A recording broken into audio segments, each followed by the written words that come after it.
তুমি যার মূর্তি স্থাপন করে তুমি ধ্যানে মগ্ন আছো, এই জীবন্ত গুরু তোমার সামনে দাঁড়িয়ে আছে, ধ্যান ভঙ্গ করো বৎস। ধ্যান ভেঙ্গে গুরুকে প্রণাম নিবেদন করলেন কে? ওই একলব্য। তখন বললেন, তুমি কিভাবে আমার মূর্তি স্থাপন করলে?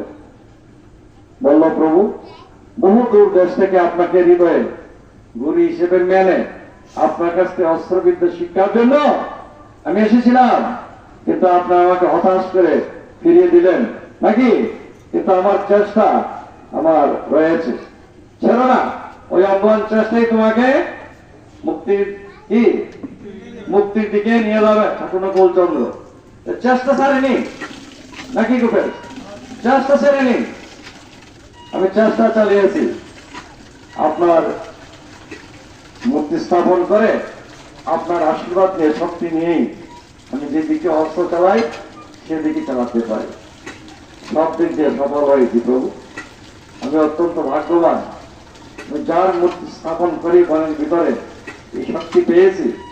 আজকে প্রভুর করুণায় আমি আপনাকে দর্শন করিতে পারি না।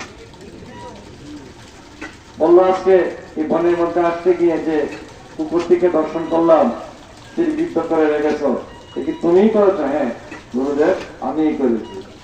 এই কুকুরের এই দশা কেন তুমি ঘটালে? বললো, প্রভু, আমি যখন ধ্যানে বসি আপনার নাকি, এই কুকুর এসে বারবার ঘেউ ঘেউ করে, বিরাট চিৎকার করে। এই ঘেউ ঘেউর কারণে আমি মন স্থির করতে পারি না, ধ্যানে আমি নিমগ্ন হতে পারি না। অতএব কুকুরটির যাতে ক্ষতি না হয় নাকি, তা যাতে দেহ থেকে